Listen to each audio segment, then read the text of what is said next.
Hello and welcome to this Royal Automobile Club talk show in association with Motorsport. Joining me today is Matt Oxley, MotoGP journalist and TT winner, and of course Freddie Spencer, three-time world champion. We're going to look back on the MotoGP from Silverstone.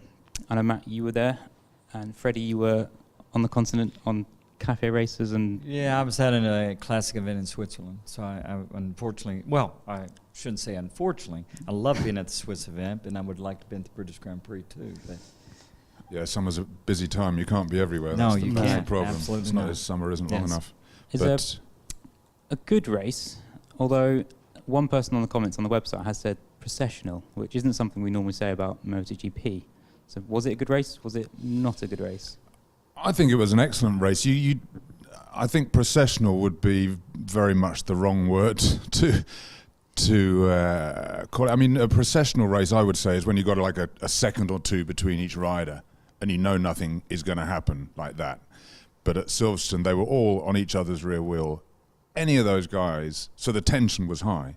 There wasn't that many overtakes, but the tension was very high, because any guy had made the tiniest mistake, that's it, he would have lost position. And they were all, you know, every corner you thought, is so-and-so going to have a go here, is so-and-so. So to me, that's not processional, it's high tension. I understand why that the comment was made, because it gave the impression with Valentino getting out in front, he pretty much, he was just that half second or second, and he kind of managed that.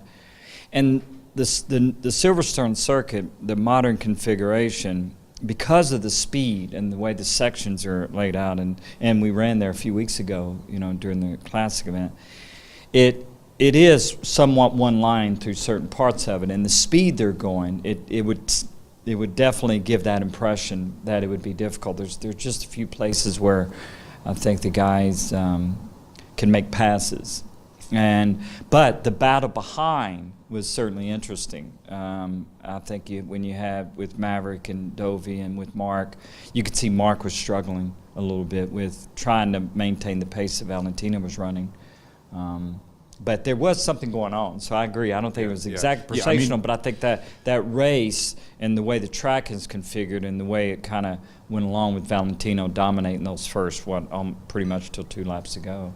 Yeah, I mean, and the thing about Valentino is we know that, you know, his problem is coming later in the race. Yes. So he's bolted from the start. Of course. And if you know what's been going on, you're right, well, how long can he keep this going? And how long before the guys started catching him? And then, of course, they do start catching him. So there was a story all the way through it. It wasn't just them all just following around, you know. And I think, I mean, I love Silverstone. I love the old layout that Freddie would have ridden back in the 80s, and I like to me it's one of the great circuits. I know it's not that great if you're watching by trackside, but to me it's up there with Phillip Island and Mugello. It's very fast, very challenging. It's the only place I've ever heard Marquez say he was scared. Yes. A couple of years ago, after one practice session, it was a bit windy, and if Mark, you know, I kind of want the riders to be scared. I want them to be living on the edge. Yeah. To me, that's their job, you know, and I don't really want to see them riding around second gear corners and first gear corners. I want to see them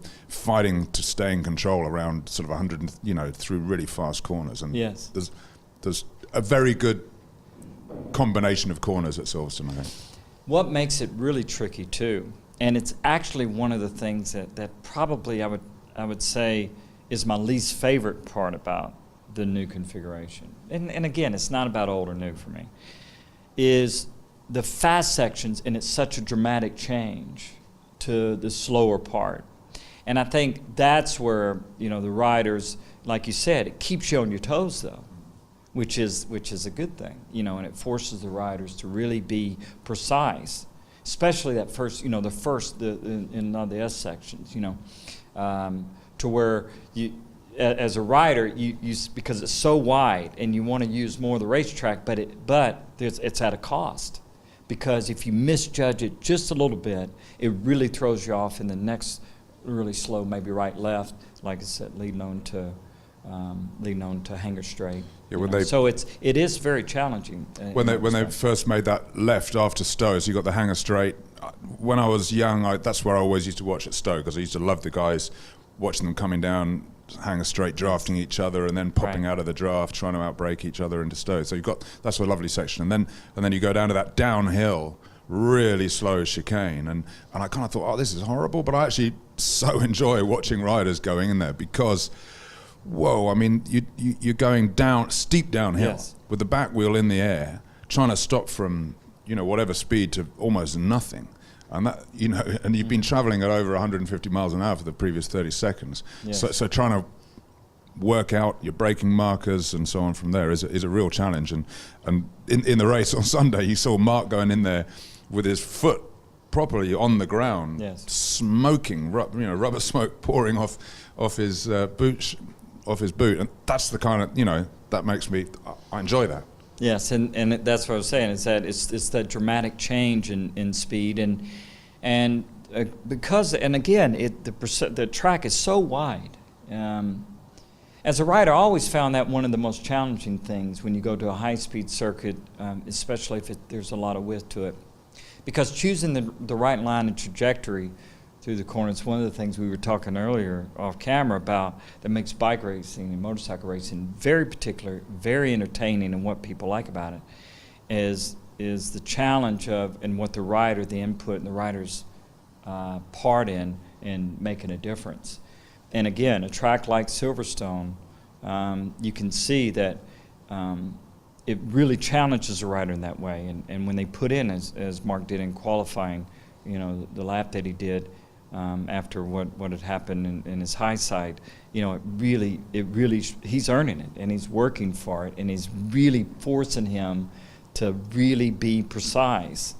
And I'd like that. I like tracks that are very technical and reward risk, but mainly reward the precision and thinking, and really thinking ahead and preparing for what's coming up. So who does it suit best on the grid, do you think?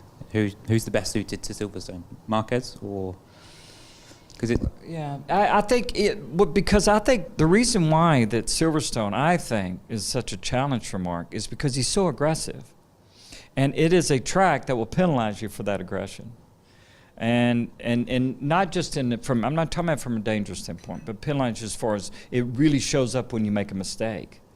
That's what I think was so positive about Valentino's performance. He's always, every week, the challenge for him is trying to stay there and to move forward and staying in the hunt and all that. And he knows, that it's really a great accomplishment.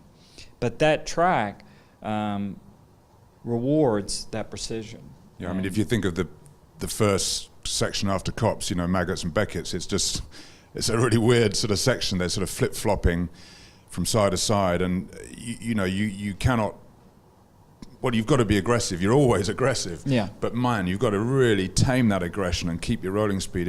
It's not a kind of stop and go track where you can just stick it in there, tuck the front, skid the bike around, and come out of the corner. Exactly. Which is what Mark is really good at. Which is what Mark is really good at. He's good at changing direction. We saw him at previous races. Every corner, pretty much, he's losing the front. And we saw a bit of that at Silverstone, but not so much. More at the slow corners. Those fast corners, like you say, you cannot push over the limit. You've got to be just spot on. And the fact that if you lose the rear too much, the thing is, it scrubs off too much speed. Look, using the rear tire in direction change, which Mark is very good at, and he gets that from his dirt track and riding, and he's got good bike control. It certainly, what it does, it allows you to rotate around that front and get the bike in a position to where you can accelerate.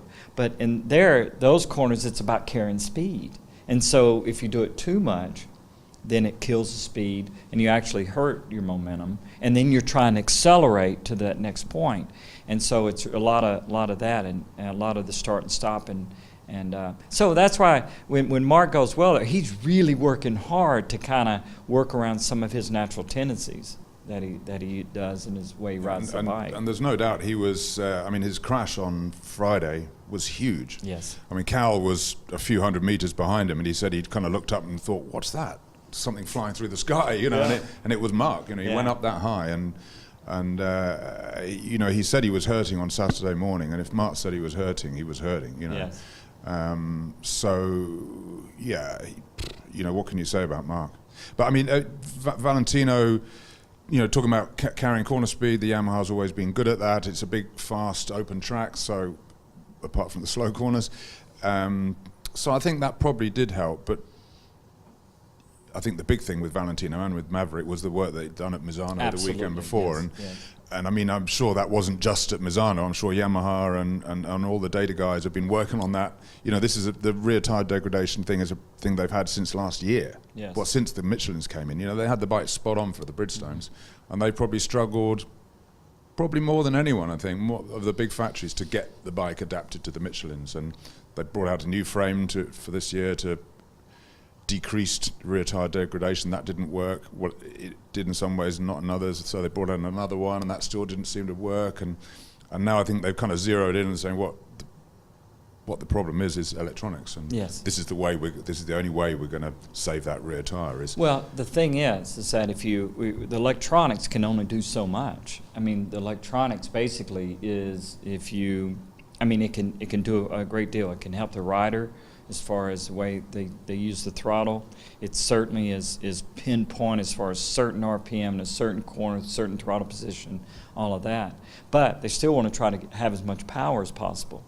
And if your whole focus is just on trying to maintain the tire wear, then you're kind of in a position where the electronics are actually interfering then with the performance or being in a position. I think the positive thing over the weekend was the risk that Maverick took by running the softer rear tire. And you know, we can talk about the Michelins as far as the soft, medium, and hard. There's not a whole lot of difference in that. I think the biggest issue with Michelin is the fact of its working range, the range that it works in as far as setup wise. I think also the temperature range that it works in, and also the forgiveness factor. You know, the fact that it is a tire that, you know, a rider gets, okay, this is where that edge is, and then all of a sudden they're down, but that's always been a characteristic of the Michelin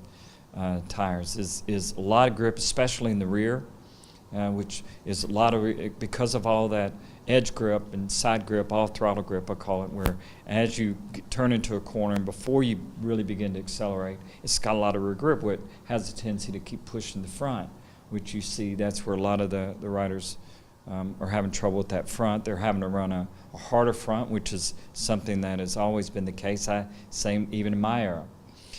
But it challenges the riders too, which is, we were talking about, is that it really forces the rider to have to stay on top of that, and I think it makes them better. It forces the teams to have to work to, you know, from looking at it from that standpoint, I think it certainly makes it more interesting. It's certainly a lot more unpredictable, you know. Yeah, I like seeing the riders having to think. Yes. Some people are saying, oh, well, if they're having to work on time management, then that's more like F1. Well, it's not. This is different. That's right. This is the way it used to be when, you know, what many of us call the golden era. You know, the rider has to think about the tyres and how he's going to use the tyre throughout the race, how he's going to use it in the first third of the race, how he's going to use it in the middle, how he's going to use it at the end, how he's going to adapt his body position, how he's going to change the way he uses the throttle, you know, just trying to get the best out of that tyre. So that rider, you know, he's not going flat out from start to finish. He's thinking all the time, and he's got his plan. He's got it. Obviously, the main, you know, the obvious game plan is to have enough grip at the end to be able to attack or break away or whatever you need to do. But I think it's wonderful that they're having to do that. You know, I really like watching them. And obviously, we saw Rossi just trying to make a break. Yes. And he obviously thought, you know, if he could make a break like Maverick did last year, and everybody else just got caught up fighting over each other, then he might be able to do it. That's right. Know?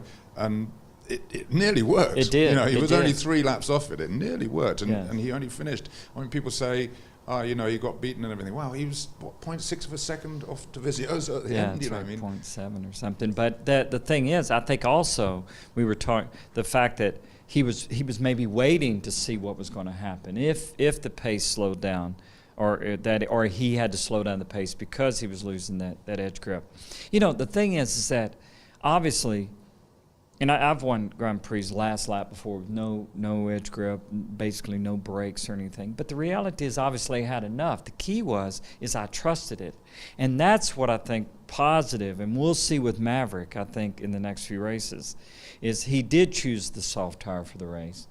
He goes out, and he didn't know how long it was going to last, but he had something left for the end. He almost won the race. You know, he had that, when Mark blew the engine, that allowed Dovey and Valentino to get just a little bit of a gap, but he was able to close it down, which showed that there was something there. And so the changes that Yamaha have made has certainly been a benefit. You can see Valentino's performance on the harder tire, Maverick was on the soft tire, and they were right there. Yeah, and that shows versatility. I mean, exactly. that's what you want. That way, the rider then can have more of an impact. And talking about that, it's not, how we're not like Formula One, is bikes, and it's why that people love watching it, is visually the rider can make such a difference in the lines, the angle, the lean angle of the bike, and you can see that and make adjustments. And from a rider standpoint, all you want is to have a bike that if you do choose that soft tire and you manage it well, it'll be a benefit at the end. If you do choose that hard tire like Valentino, you know, you can maintain a certain pace and you're still there. And it was almost like a whole new race for the Yamaha guys, really because they knew they'd made this big step forward.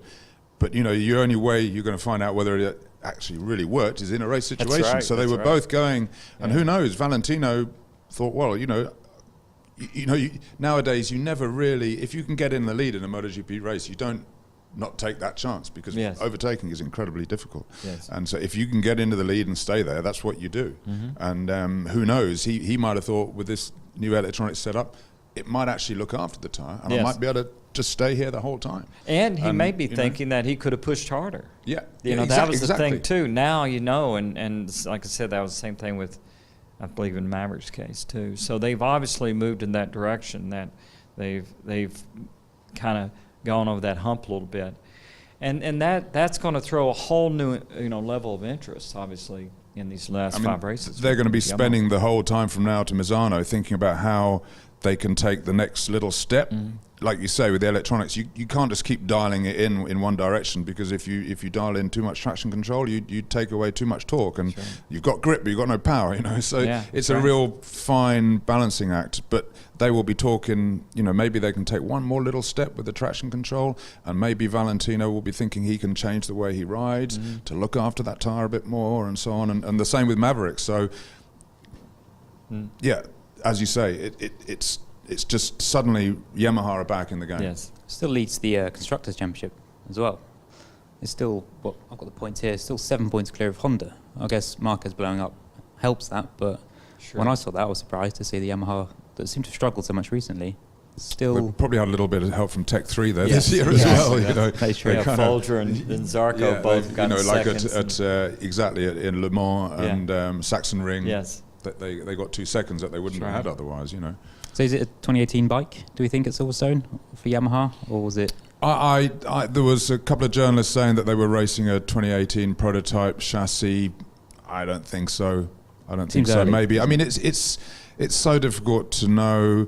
Everyone in the paddock, you know, if you're a journalist, you go up and ask Freddie Willen, you know, had during his career, so what were you running there? You know, you're not going to tell them. Yeah. You know, you're not going to, and the factories are much more secretive now than they were then. You know, everything's much more secretive. So who knows? They might have been. But, you know, the kind of changes they're making with these frames are tiny. Yeah, there's such little things. Just a tiny bit of stiffness here or there. Yeah. You know, probably not even geometry, just maybe adjusting a portion of swing arm stiffness. Maybe changing from a 2 mil wall to a 1 mil wall in that section of the swing arm. I mean, you know, you're talking about just to give the tire an easier time. You're just talking about tiny, tiny changes. And this is the thing too, is that, and it was something Irv was Kanemoto's my crew chief. We would have the tire that we know worked, and then it was up to me as a rider to make my adjustments, and then we would do some setup adjustments. And it's the same thing with what we're talking about now, is the adjustments they're making is because of the characteristics of the tire they have to work with. And they're getting, obviously, you know, now it's a year and a half into Michelin being back involved, and so everybody's got a good idea of at least what that is. And the basic characteristics of how the tires feel and react or stay the same. Now, Michelin has broadened that window a little bit and probably certainly made it to where the tire works a little better across the board bike-wise. But still, the basic on that edge performance is the same, the characteristic-wise. And that's where Yamaha has certainly made that jump. I think Honda hasn't struggled with too much. I think the Ducatis have been there. And we've talked about Ducati. One of the things that when they went back to the single electronics, they had a lot more experience, and I think that's certainly helped with them. The fact that they brought back the stiffer sidewall front, if you look at the performance in the races since then, exactly, it certainly has helped the Ducatis, and I think that's helped the guys who one of their strengths in Dovi's case is corner entry. Yeah, is under braking. In no way taking away anything of what Dovizioso and Ducati have done. I mean, I think if the rules of the last 2 years have swung towards anyone, they probably swung towards Absolutely Ducati. It has. Yes. Basically the Magneti software that they run, the control software, is kind of what Ducati were running probably 3-4 years ago. Exactly. So they straight away know how to work the software. Honda never been near a Magneti kit in their lives, and they've got to start from zero. So that's why they kind of struggled for the first half of last year. And as you say, if we look at the races here, if you remember, the riders voted to bring back the stiffer construction front that they had used at Valencia for the first time last year. They voted for that at Le Mans, and Ducati won the next race. Its first race of the year, it won the next race, and then the last two. So since they went to the stiffer construction front, I'm sure there's other factors here, but since they went to the stiffer construction front, Ducati have won 4 of the last 7 races. So why would Lorenzo vote against? If it's so good for Ducati, why would Lorenzo vote against that tyre? He likes a huge amount of feel and so on, and he at that stage he was still just in his kind of infancy with the Ducati, really. And I think now, he's very much worth talking about at this moment, because not a lot of people noticed it, but at the weekend, he finished 6th. So was it 6th? So no one really noticed, 5th or 6th. Yeah. But he was only 3.5 seconds. 3.5 seconds behind the winner. The race before he was 4th, and everybody was like, wow, he's 4th, but he was 6 seconds behind the winner. If you're a rider, unless you're winning, the position, or you're on the podium, the position doesn't really matter. It's the distance to the front. Yes. You come in and you finish 6th and you're 20 seconds behind the winner. Yeah. You're not happy. You come in and you finish 6th or 7th, let's say, and you finish 4 seconds behind the winner. You're right, we're in the game here. And it's consistent. He's working toward race pace. That's everything for him. I think it's so interesting when you look at the dynamic of that team. I think in Dovi's case, the changes we've seen with him this year, everybody's talked about, and it's true, he won in 2009, it's 7 years before he won his second race, and then 7 months till he won his third, and now he's won 4 this year. I think Jorge coming into the team, certainly the spotlight is on Jorge. The expectation is that's why he's being brought in. I think also there's been that confirmation of certain things and things that the Ducati need to improve. There seems to be a little symbiosis there with Jorge and Dovi, as far as very similar about the direction the bike needs to go and things they're working on. And his mindset. I think the fact of, if nothing else, he knows he can win a race. He knows he can compete for the championship. And from a rider's standpoint, that frees up so much of your performance. Because you're going out there and you expect to be there, and if you are there, your focus is just on what you need to do. And that's what you see. And if he got off the other day, he doesn't get stressed about it. He works his way up, and then he makes the right decision at the right time. And in many ways makes it look kind of easy. And he's a real thinker. Yeah, and that's Dovizioso. exactly. And I think that's why I do put a lot of stock and a lot of emphasis on where his change in his whole way that he's thinking about things. Because when you are a person that's analytical in that respect, and he is, that makes a huge difference on where your energy goes to and what you focus on. And I see that in his performance. I see that in his riding. And obviously there's the other aspect of he's been there with the Ducati, and they've made the changes, so he has a lot of confidence in what he needs to do to make the Ducati work for him. You see the opposite of that with Jorge. Jorge gets out front. he's always been a little bit like that anyway. Where kind of like Danny in a way, in that when he's on, you know, and he's very difficult to beat. But you know, Jorge also is obviously very good at battling. You know, he can, when he's comfortable on the bike and when he's confident, as he said himself, when he's confident, he can do great things on a motorcycle. Yeah. I mean, Dovizioso, he's been getting that confidence, building it, and now, you know, if you look at the crash statistics from the last 10 years in MotoGP, I mean, hardly anyone crashes less than Dovizioso. He's one of those riders who he feels the limit, and that's as far as he's going to go. He's not going to fall off trying to finish fourth instead of fifth, you know, and possibly hurt himself. So, you know, and that you know, you're not bashing up bikes, you're not bashing yourself up. So, you know, that's a much better way of making progress, you know, thinking about it. And he's always been like that. And I guess now that the championship is there, he probably is prepared. You know, every rider is prepared to take a risk to finish first instead of second. Not so many are prepared to take a risk to finish sixth instead of seventh, you know. So he's in that position now where there's more fight coming out of him now, as well as his skills. So it's a kind of it's just a fascinating period. I mean, I've been here for 30 years, and you know, I used to love what I call the age of the superheroes when you were there, and when it was all the Americans and the Australians. Was a fantastic period. We've had some great years, but I mean, at the moment, wow. I really don't think there's ever been a better time, certainly when I've been around, you know. If Dovizioso does win the title, where does he fit in the echelons of the sport? Do you consider him alongside the Rossis, Marquez, or is he making the most of a good bike? Yeah, I think when you start putting people in categories, I've always said that, you know, great riders from different generations can ride in any era. Yeah, that's one. The other thing is impact, you know, and what a person does at a certain time. I think in Dovi's case, you know, he's a guy who's been around a long time. I consider him very workmanlike, you know, where he utilizes the most of what he can do, and he's hung in there, and he's kept plugging along, and he's grown and matured into this position that he's in. And I don't mean mature as far as that he was immature, but in experience, mindset, expectation, self-expectation, belief that that's where you should be. You know, the biggest thing that a lot of people may not, or probably don't realize, is there's a lot of riders who get to the World Championship but actually don't believe that they should be there.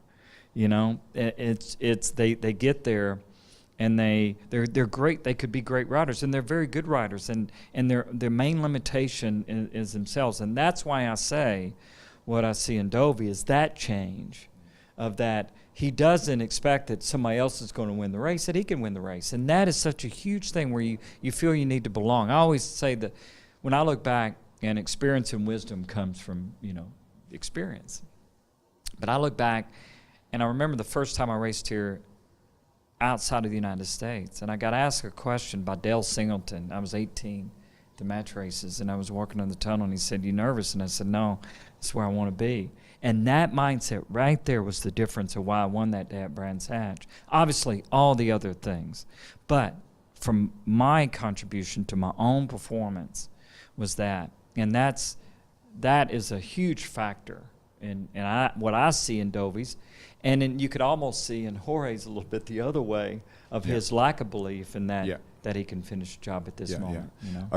My favourite moment of the year so far was the last corner at Red Bull Ring, where Mark, you know, did what Mark does. He was going to win by any means necessary, and Dovizio said he kind of knew he was there. He could hear him, and he knew what was going to happen. Yeah. So he went out wide and let him go, because there was no way he was going to stop for the last corner. So and many other riders, I mean, if you think back to Jerez 2013, last corner when Mark overtook Jorge.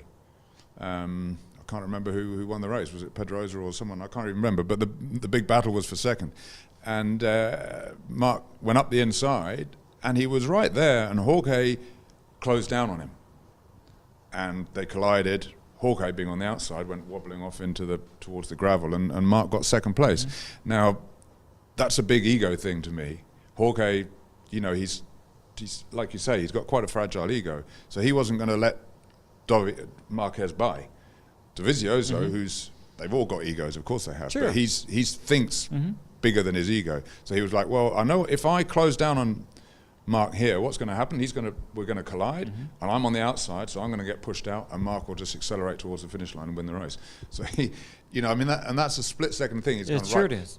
I'm lifting up, Mark goes sailing through, wide, and then Dovi cuts through and wins the race. I just thought that was most other riders, because we live in a very physical gladiator kind of age of MotoGP where they're all bouncing off each other. Most other riders at that moment would have gone, no, Mark, you're not going to have this, bang, and actually given him the race. Yeah, exactly, and fight for the position.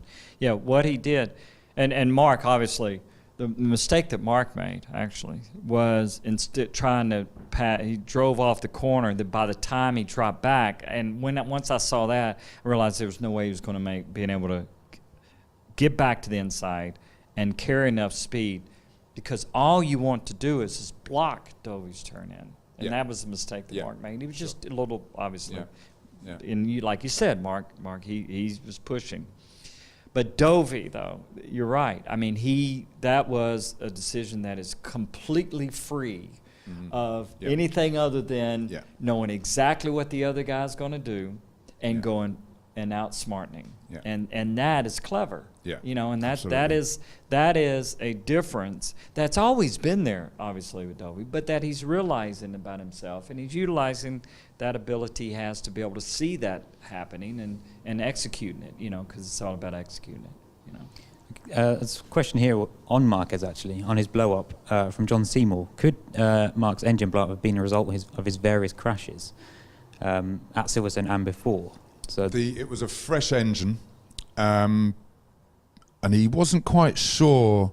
No, I think it was the engine. He wasn't quite sure whether it was the engine that he crashed with on Saturday, but he'd used that engine ever since then. So it seems unlikely. Yeah. I mean, these things are doing, what are they doing? 18,000, whatever. Obviously they're bore limited. They don't rev as high as they used to because, the rules keep the revs down. But they're engines. Engines break now and again. I mean, my own guess would be that it was a valve. I don't know.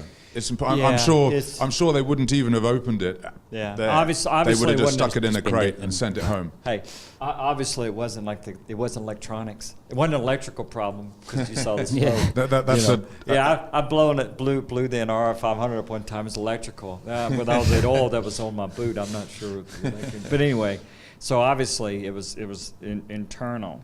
But that's the thing, you just never know. It's a good question, because if the bike crashes and it sucks in something but the thing is that's all protected so well, nowadays, certainly much more than it used to be. If it may be rev, but they have rev limiters on them, so even if something like that does happen, so more than likely not. It's just, like you said, you never know. But because we don't see it that often anymore, it's a shock when you do. You just normally don't see that in a race anymore.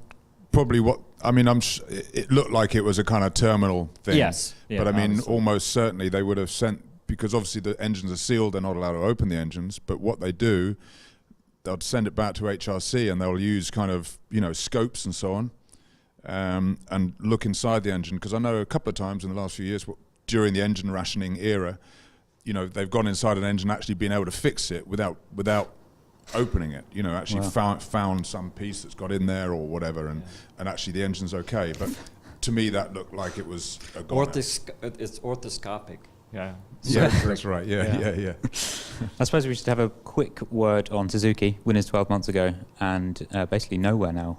Is that Vinales' effect? Well, the rider has a huge effect on that. I think we're seeing the bike. Obviously, Renz did pretty well. In the race, he finished, ninth? The bike is I think, better than the performance that we're seeing. Annoni obviously has ability. What he can do, and this is the thing, is that if he can do one lap, which he does every once in a while, puts in an amazing lap in qualifying and maybe even in the race, but then his consistency is the problem. He's obviously extremely emotional.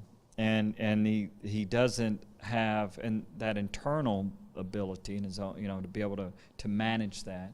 And he, like what he did on Sunday, the mistake he, made, and it's certainly disappointing, obviously, for Suzuki. I think, being obviously they're one of the main manufacturers, but they really need to have a good performance every once in a while, and they need to show better than that, so that they can maintain their position and being able to stay in the sport. So it's really they need to get someone that a rider that is more consistently quick. It's common sense, but also I think that can help them moving forward. There seems to be some of that. I think they they're made limited in that. And I've written about this in blogs before. I think they made a huge mistake in their rider crew chief selection, and Aprilia have done the same thing. To me, you never, if you've got two riders, you don't change both at the same time. You need, unless there's a really good reason to. You need one rider. You need a continuity, so he can say, well, that was quite good last year, and this doesn't, so you've got that continuity, and you bring in some new guy that's going to be faster, hopefully. Suzuki, they sacked both. They lost one and they got rid of the other rider. They hired a rookie, which nothing wrong with that. But on the other side of the garage, they got a new rider from Ducati and a new crew chief from Ducati. So you've completely, you've got a rookie on one side of the garage who's there just to learn. He's not going to be giving a lot of feedback to start off with. And then on the other side, you've got a kind of crazy wild rider who's known for that, and you've got his Ducati crew chief, and they're coming from a bike that is completely different. Yes, they're probably, characteristic-wise, it wouldn't be the same. They are the kind of opposites. So you've got, bring in Iannone, but keep him with the crew chief from last year, who knows what works and what doesn't, and actually can. Iannone probably needs to be told. Yes. Because obviously he's a very fiery character. He needs somebody, he needs a tough crew chief who can say, no, Andrea, I know that's what you want to do, but I know that this is what works, and I want you to go out and try that. And if that doesn't work, we'll give your go away. But it'd take a brave man to do that, I think, though. Sorry? It'd take a brave man to tell Iannone to do something. I very much enjoy going to his debriefs. All the riders do press media debriefs at the end of each day.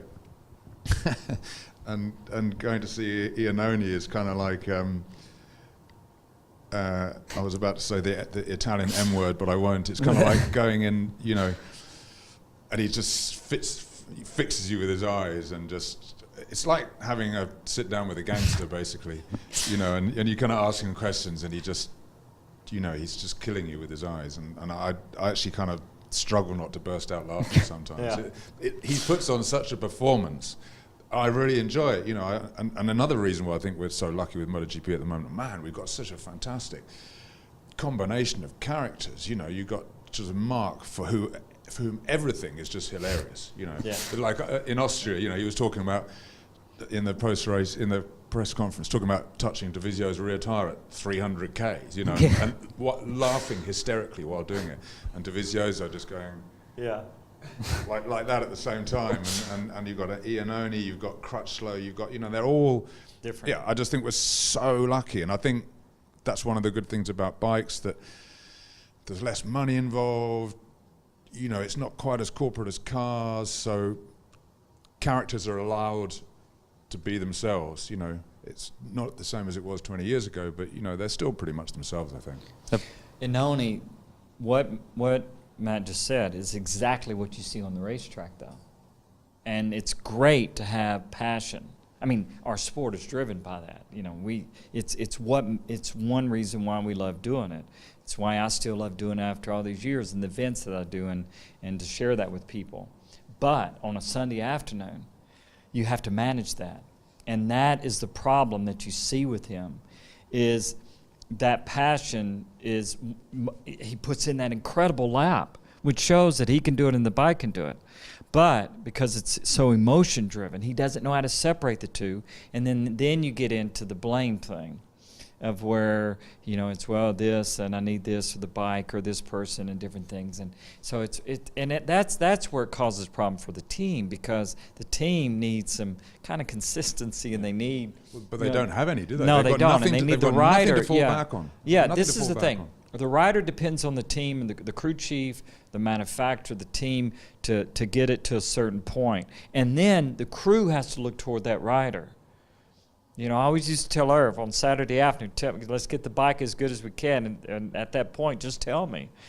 Okay, then tomorrow afternoon at 2, it's up to me, you know, to make that adjustment. And that's where the rider has to be able to kind of put that emotion aside and say, okay, this is what I need to do, and this is what we have to work with. And I just don't get that with Oni. And where with other riders, you know, Mark, like you said, yes, and different things, but when it's time, he does exactly what he needs to do. He's probably the most aggressive rider out there, but wow, he knows how to control that. He knows how to. He knows how to keep his aggression under control. And like you're saying, that's the big. You know, they're all super aggressive. Of these course, guys. of course. Yeah. I remember at club racing, you know, everyone is basically trying to kill each other. That's at a club race, you know. So these guys are just on another level from the aggression point of view, much more aggressive than we were. But they've got the control. Of course, inside, I can only speak for myself. Inside, it's incredibly calm, but unbelievably driven. You know, every single moment, every single gap, you know, as you know, and that is the challenge, you know. And so but just finish up on with Andrea Annoni, that is what I see is what Suzuki sorely needs, because they were there certainly with Maverick, and they were moving in the right direction, but that's where Yamaha and Honda have been the class of the field for so many years. You always keep continuity with one rider, you bring in another, and then and so on and so forth. And their ability to be Aprilia able have done to, the same. Yeah. You know, they brought in a that. rookie to develop a new bike. You know, that's a strange thing to do. And they brought in Espargaro, who, you know, great rider and all that. But again, there's no continuity. There's nothing that they can say, well, this worked with, you know, Alvaro's using this year, and he used that last year, and we know that works. We know this doesn't work. You know, like Suzuki, they're very much at sea, because they just don't have that continuity, or that. They've got the data, but that isn't everything. You need the rider or the crew chief who can say, I remember on that Friday night, on the Friday afternoon at Sachsenring last year, we tried such and such a spring and such a damping and such a traction control setting, and pluck it, you know. Yeah. Well, and the thing is, as you said, they have the data, so they can compare. But what a rider has to be able to bring to it is the improvement. A rookie, there's nothing wrong with a rookie as long as that rookie has the ability to be able to feel changes and can push a bike, because that's always a challenge when you're developing the bike. And that's, again, where Mark is so good and was that way from the time he showed up in MotoGP, and why that I like him is he was just right there, right from that very first thing, and he believed, and he could push the bike, and then he could learn, you know, from there. But if a rookie is got that, if they're hesitant or tentative, and they need time to be able to learn, that can be an issue for them, and especially if the bike is not there, which we see that with the Aprilia, with the. And you've got no one to lead you. Exactly. You know, if he had a rider that knew about the bike and been riding it for 2-3 years on the other side of the garage, it makes a huge he could difference. go and say, well, what about this? What about that? It makes a huge difference. If he goes to Iannone, exactly, it's not going to be getting a lot of help from Iannone for all kinds of reasons. But sure.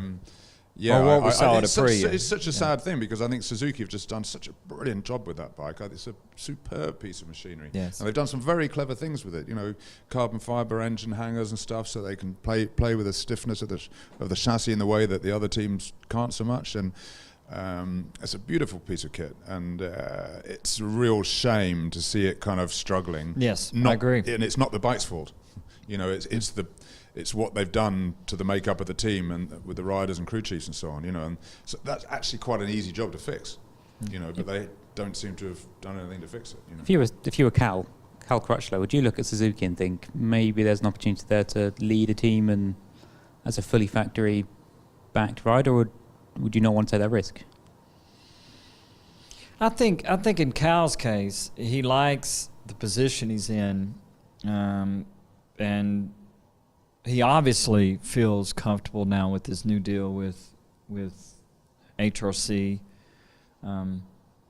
because there's always that risk, and he probably know, you know, once if he would leave that place and you go to Suzuki and it doesn't go well, for someone in his position, that could really be a problem or very difficult to maybe get back, you know, where someone,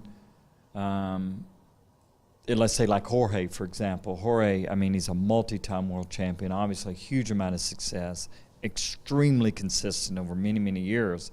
He struggles at Ducati. He can probably, that's different. That's a whole different position to be in. But it certainly is, you would know that it is, there is something very special about being a leader at a factory team. And Suzuki, even though they haven't had the success, they have had success. They are all one of the major manufacturers, and they, you know, certainly have the potential. Some riders, you know, Cal was with Ducati for a year. Some riders don't actually like being in a factory team in a way. You know, there's a lot of, it gets very corporate. There's a lot of pressure. You know, you have to do what you're told. You have to say what you're told. Blah blah blah. Cal, you know, he's a bit of an animal, and I say that in the best possible way, you know, and he just does what he wants to do. No one is going to tell him what to do. And I think he much prefers being in a smaller setup where he can be who he is, and without people saying, you know, do this, do that, do the other. And he's found a great setup there. It was a lovely little team, really good little team, and, you know, he's got an HRC contract now for 2 years. He's got some responsibility. So he is effectively a factory rider. Yeah. But without, he did not enjoy being a factory rider at Ducati. He found it really hard. It's kind of like putting a square peg in a round hole. Yeah. You know, I think he prefers to be somewhere where he can be a bit more indie, be his own guy. Yeah. And I'm sure, you know, Cal. Well, they're all concerned about how much money they make. Of course they are. But I think he does pretty well where he is now. He was very good at the weekend as well. I think he was right there. It was a real shame that he just couldn't quite put one on the guys in front of him. But, you know, the fact is he finished 1.6 seconds off the win. You know, work that out over 20 laps. What's the difference in lap time? So he was absolutely on the pace. And, you know, he is a bit up and down. But I really like Cal. He was so, you see so many British guys over the years come to their home Grand Prix and they make such a big deal of it, and they get all kind of worked up with the patriotism and everything, and then bang, nothing happens, you know. And Cal, you know, what do you want to do? As a fan, do you want to see a rider riding around in 8th place in Union Jack leathers, or do you want them battling for the podium? You know, to me, I would want to see them battling for the podium. And I think he just gets on with it. He was so relaxed over the weekend. He's just amazing, you know. Yeah, he doesn't shrink from the spotlight. Yep. And that's the part that is one of his strongest attributes. Is I believe he certainly gets the most out of his ability. You can see he works extremely hard on the motorcycle, and he's right there. And I agree. I think the position he's in the LCR team, which is all he wanted more, was just that direct backing from HRC. And I think he likes the fact of he gets to test the equipment. They ask him. That's a responsibility that he's comfortable with. You know, every rider says, I don't want to test all this and different things. But I think he does. I really don't think he minds it. You know, I think his input makes a difference. He obviously seems to get along well, and he talks well about Mark and that relationship, and he sees the performance that Mark does. So I think it's overall a good place. But what I like is, when I watch him, is that, like you said, you see so many times when the glare of the spotlight comes on the local rider in their home environment, and they kind of get hesitant, and you can see they just it's difficult because they're more afraid of losing than they are of doing well. Exactly. And so he was right there. I mean, if any guy made a mistake, he would have won the race or whatever. Yeah. And he gave a great performance, and he likes being in that position. And like you said, he adds that diversity and personality to the event. Is certainly, I'm sure Matt and the guys like it, and everybody likes it. A lot of people don't really get I guess his British sense of humour. Right, I guess right, that you know right. people take what he says at kind of face value, which is you should never really, you know, Yeah. most British people kind of take the mick out of each other all the time, and Sure. and a lot of that is another thing that people don't get with Cal. He nearly always says, you know, if he nearly won the race or nearly got on the podium or nearly got pole, he always says, I could have won that race. I could have been on pole, and people are like, oh, for God's sake, you know. Yeah, but you have to believe. But He just says it. exactly. That is he. You Yeah, know, nothing there wrong is a with that. kind of a sort of an aspect of self-delusion in racing. You know, you have to convince You have to yourself that believe, you. sure. And if you're saying, well, yeah, I didn't get pole, I wasn't fast enough, or, you know, oh dear, I didn't get it again. You know, it's all about reinforcing that sense of self-belief, saying, well, I could have done it. I could have done it. I nearly was. If only for that. You know, one mistake at turn 3, I could have been on pole. You've got to keep telling yourself that stuff, because if you don't believe it, it ain't going to happen. Yeah, and the thing is, he has won races, so it's Exactly. not like that. He's almost there and he's never been Exactly. there and never has a chance. He does. He's and you know, he's been on pole. He was on a pole Last year, yeah. here. He was, you know, in right there this year. So the thing is, you know, that's his personality. I always used to say, people used to ask me about Eddie Lawson, and Eddie and I, the first 3 years we raced against each other, we probably said about 10 words to each other. You know, Eddie didn't really talk that much. And he was driven, you could tell, by just kind of a little bit of that chip on his shoulder, just a little bit. And especially, I was with Honda and he was with Kawasaki in the beginning of Superbike days. And I only bring it up because I understood what motivated him. And that had nothing to do with the respect I had for Eddie, and I always have, and we today get along, you know, obviously we always get along, but we talk a lot when we see each other because you have more in common than you don't. But that's what motivated him. And Cal talks a lot. You can see in what he has to do to get the most out of his ability, and I think it's great. And he brings that personality to it, and you see that, and I think it's a good thing. Seems like Brits in MotoGP, the future is kind of secure now. Dawn is involved with the British Talent Cup. There's also a few questions about America, be it going the same way with so few Americans now in the top class. One question here from Mr. Christensen saying, should there be more interaction between dirt and asphalt disciplines, which obviously doesn't, Dorna can't really help there, but Dorna's doing a lot of work both in the UK and America. Are they doing enough? Is it going to work? Well, this whole thing of where dirt bike riding and dirt tracking has been obviously influenced modern Grand Prix racing more than you can ever imagine. And timing is everything. If you look at that, all started back in the United States. Let's talk about the United States and their involvement in the 60s and 70s. And then the dramatic change in equipment in Grand Prix racing in the late 70s, but specifically in the early 80s when Honda got involved. Chassis development, tire development, power of the two strokes, all kind of brought together that when the Americans came over, it was first Kenny, Steve Baker, Kenny Roberts, Pat Hennon, Randy, myself, Eddie Lawson, Kevin, Wayne Rainey, all really matched up perfectly. And so what you have is that increased the performance of the rider and the bike together to what you see in a Marc Marquez today. And you see, and that's helped Valentino. It helped many riders over the years. Wayne Gardner and I talked about it. You know, he grew up riding in Wollongong, you know, off in the dirt. And so, and you saw that in his riding. That is the fundamental thing as far as the relationship. The thing that it helps a lot is getting younger riders acquainted and passionate about riding a motorcycle. And I mean, that's what gave me that passion, riding in the yard as a kid. I mean, that was fundamental in the foundation for everything that I did the rest of my life on a motorcycle. It also began with my brother and my dad and what we did together and riding in local events. And so that participation, that local community-driven motorcycle-related participation is the framework and the foundation to get younger riders involved. Now, there's different ways to do it. In the United States, that's where they're going to have to go. Dirt tracking has really come back in the United States.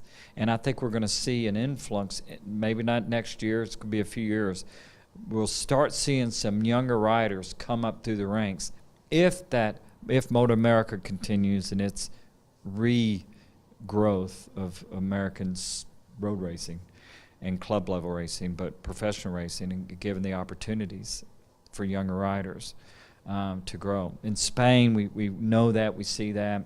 They do that on little little bitty bikes with young kids starting 2, 3, 4 years old. They have an every racetrack in Spain, and again, that's that local opportunity to give young riders not only a chance to ride, but these are very structured programs, but to gain the experience and also to learn the technique of how to ride a bike. So there's different ways to do it, but obviously I grew up with the dirt tracking formula of teaching me bike control, teaching me all the things, throttle control, and my interaction with the bike, and that's what was the true foundation of. I think the big thing that really was gave us first the young age that you started. Yeah, 4 years old for me. In the 70s in Britain, basically you started racing. You got a moped when you were 16, decided you liked going fast, bought a race, a sort of little road bike and went racing on it the year after. Whereas in the States, so you were already 17, 18 when you started. Whereas in the States, you guys were starting when you were 4 or 5, riding around dirt. So A, you had the age on your side, and B, you were riding on dirt. So you were learning things that we couldn't even believe in. So when I remember watching you first time you came to Brands in 1980. All these guys were coming over, and we were just stood there going, "What? How do they do that?" And obviously the Americans have lost that to it because the Europeans learnt from it. And I've been down to Lorenzo's dad's place in Spain and watched him training 2, 3-year-olds. And he's got a big tennis court, and they've drawn interlocking circle lines, and all the kids do. Yes. They're riding around on a white line that wide for hours. Yes. Getting that precision. And that's why Jorge rides like Absolutely. that. And then meanwhile Marc Marquez is going sideways around, and that's why Marc rides like that. Yeah. And so to me, the Americans need to get back to that kid thing, and I know they are having kind of mini moto tracks at the Moto America thing. But I was really sad that Moto America, when it started, that they didn't go back to the Grand National, that they didn't make it sort of 8 road races and sort of 8 or 10 dirt tracks, because most dirt tracking in the States is with single cylinders now, isn't it? I think. Well, that's what's come back, and especially with Harley Davidson and Indian stepping into the big bike, the 750 class, which was really the premier half-mile championship for decades, and that kind of waned a little bit, and road racing, Supercross became, and professional AMA road race became the big thing, and dirt tracking kind of went by the wayside a little bit. There's many reasons for that: local communities, sound problems, a lot of the loss of the state fairgrounds, which a lot of the half miles and miles were raced on, like you saw on any Sunday. But that's come back a little bit. We're starting to see a rebirth of that, and some of these old grand venues have kind of come back into this championship again. But I agree with that. Is the loss of that type championship and something for younger riders to, I think one of the things that we saw, a lot of younger talented riders in the United States, they had a choice. They'd want to go be a Ricky Carmichael, Jeremy McGrath, and race Supercross. It's on TV, racing stadiums, the money's good, all these things. So they move into that. Also, one thing that didn't disappear was local motocross tracks in basically most areas, and that's why it all comes back to that in motorcycling, it's what you see in your area. You've got to have ease of access, absolutely. Basically. And I can't emphasize that enough. It's one of the things that we see, that's one reason why the growth of all the classic things that we see is they're very local, community driven. We see a lot of young people coming, and they're getting exposed to it. And that's going to be the difference. One, the other is opportunity, to not only expose that, but where can they go with the championship? Where can they go with the next step? I see. I'm not a great fan of electric bike racing, but I see that as a way forward, because, as you were just saying, and same here in Britain, many motocross tracks and so on are having to close down because towns are getting bigger, the urban spread and so on. So either they're being bought up and turned into housing estates, these motocross tracks or whatever, or the new housing estate half a mile away is saying, hey, we don't like the noise, and they're having to shut down. And that's the one that's the big positive to me for electric engines. You Right. know, you can have little mini bikes with electric, you know, motors, and you can race them anywhere because they don't make any noise. Yes. Except the screams when they crash, probably. But you know, so that to me is possibly a little bit of a hope for the future, that that you can start having racing again in kind of urban or semi-urban areas. You know, Yes. around dirt tracks or whatever. It's got to be dirt track, isn't it? Because it's cheaper, it's safer. Absolutely. It's pretty easy to lay out a mini motor track. Is quite expensive. Go-kart track or whatever. To lay out a little dirt track doesn't cost a lot of money. No. You know, you just need a little bit of, you know, it costs pretty much nothing, really, you know. Yes. We should probably get on to the readers' questions. There were quite a few aimed at you, I'm afraid. So, Peter Spires has asked if, when you look at the riders today, does it bring a shiver to your spine comparing the ultra-armoured items today to what you used to wear on a bike on circuits? Yeah, well, that's just the evolution of things, you know. The simplest answer to that would be is that back then we didn't know any difference. So, you know, the protection that came along in my era would have been the first back protector. The increase of just having a little bit of thin foam to use the Kevlar on my knees and elbows. Because of the crash I had in '84 at Kyalami with my feet when the wheel exploded, and the CD boots, you know, the protection that came after that was better protection in the boots, more stability. And so today, when you look at what they're able to wear, in Mark's crash at Mugello a couple of years ago in 14 at over 200 miles an hour, and the air suits, I think is wonderful actually. And the other thing too is the safety aspect of the tracks. It's a wonderful thing.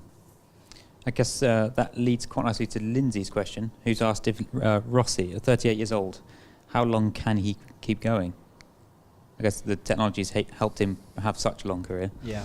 Is this his last chance? I say every year, but I think, you know, that's been said so many times over the last couple of years, you know. I think for Valentino, I saw him at Mugello at the end of 13, and he had his race win at Assen. And I think that was such an important event for him to come back and win a race after those 2 years. So now every event that he does well in is certainly a positive thing. And can he do it this year? Or I know you had a column online this week, Matt, saying maybe, hedging your bets a little bit, but can he do it? It's I think it's the 3 T's really. You know, all the top guys have got bikes that are good enough, and they're all good enough riders to win the title. Dovizioso, Rossi, Vinales and Marquez, all of them. The bikes are great, the riders are great.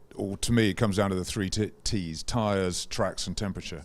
You know, it's so finely balanced that, you know, it's going to come down to the tracks, which bikes work better at the last 6 tracks, who gets the tyres right. That's the really essential thing, and the track temperature, which is involved in the tyre choice. So I think it could go either way. And 3 of the last 6 races are anti-clockwise tracks, left tracks, and we all know how Mark, because of his dirt track background, going left, he loves. You know, he's pretty much unbeatable at left-hand tracks generally. You know, you look at him at Austin, you look at him at Sachsenring, where he's just unbeatable. So that could be quite crucial. With the left-hand tracks, where are we? Aragon, Phillip Island, and Valencia. Those are the left-hand tracks. So that's no answer whether he can do it. I would say Dovizioso or Marquez, but you know, with this resurgence of Yamaha, I have exactly. I really, that's the thing. I That's have no the idea, unknown. and actually, Exactly. I actually don't want to know who wins. I don't even want to think about who's going to win. I just want to enjoy every race, and you know, the way my support for each rider, it changes every race. It'll change even during a race. You know, I'll start off wanting so and so to win the race, and halfway through I want so and so, because I just think, well, the way he's riding, he deserves to win. You know, to me, that's how you should support. You should support whoever's doing the best job, not, you know. Yeah. So you're not putting your money on anyone right now? Well, again, it's the unpredictability that we've seen this year, and we've seen particular bikes maybe work in better conditions. But you have to look at what bike seems to be working overall, and the rider making the right choices. And right now, it's Dovey that's doing that. I think the unknown is certainly with Mark and Maverick. You know, I'd kind of pick them to finish first and second in the championship this year, you know, thinking. But it's just going to be on, and I think weather conditions, I think, is going to play a huge factor into that. There's so many guys, as we see, that can have a chance of winning the race or getting on the podium. So you can, as we've seen, you can be 1.6 seconds back and off the podium. So that's going to be, the championship is too close to call. I think obviously journalists keep up, you know, in post-race press conferences, post-qualifying press conferences, media debriefs. Everybody's, you know, they ask, Valentino must get asked 15 times a weekend, can you win the championship? You know, and he said on kind of just on Sunday afternoon, he said, what I really want is, you know, and he was obviously just having a laugh at everyone's expense, but he was quite subtle about it, which was funny. He said, what I want to happen is us all to arrive at Valencia, all equal on points, yeah. And then have 2 days of perfect dry practice, and then it to rain on the race day. Yeah. You know? And obviously that's not what he wants, but he's so fed up with people saying, can you win the championship? Sure. You know, I just thought that was a very funny answer, you know. So still no. Yeah, no. I don't know. No one knows, and B, I don't want to. Yeah. You know, that's, to me, that's the whole beauty of it. That I don't know. More questions. This similar one from Nick from Spain and Jazz and Bikes, who asked how much percent of ability, speed, and intelligence comes from being gifted talent, and how much is it from training? Do you think?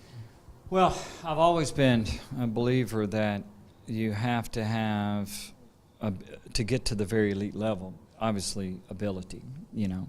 But when it converges to be the best it can be is when you have ability, drive, and determinations and work ethic, and the ability to learn, to adapt, to, as you say, a perfect example of what Dovey did, where the ego gets put aside and your judgment and and that cleverness comes into effect. So when you have a rider that can put all those things together, you have about the perfect combination of being able to do it. I think the limitation of ability, because you can have someone that has the work ethic and desire, but will get to a certain point and they're limited in their ability. There's been riders, you know, Nicky, I always said one of the things that made Nicky what he was his work ethic. He got the most out of his ability, without question. And I saw that years ago when he first signed with Honda, American Honda, and it's why I loved working with him, you know, and I miss the guy. And he was such he'd come to my school in Las Vegas, and I would say, Nicky, I wanted to work on just the last 3% of trail braking for 30 laps. He'd work on it for 130 laps. And through 3 tanks of fuel, and it was a wonderful thing that he would do, and that work ethic benefited him. So it's a combination of it. But when you have ability and that work ethic and the desire to do it and the intelligence to put it all together, it's amazing. I think that probably answers Kevin's question, as who would be your ideal teammate in the modern era. I guess that would be Nicky. Yeah, well, yes, and you when you look at teammates, you want someone that you can work with, that is willing to work with you, and actually that has a similar style, especially if you're developing a bike. You know, I think that's one of the things that needs to be there, is that style comparable to be able to get the bike moving in the right direction for everyone. And then similarly, from Sergio Garcia Fernandez, who do you like most in the current World Championship as a rider? Well, that's kind of a, you know, I certainly,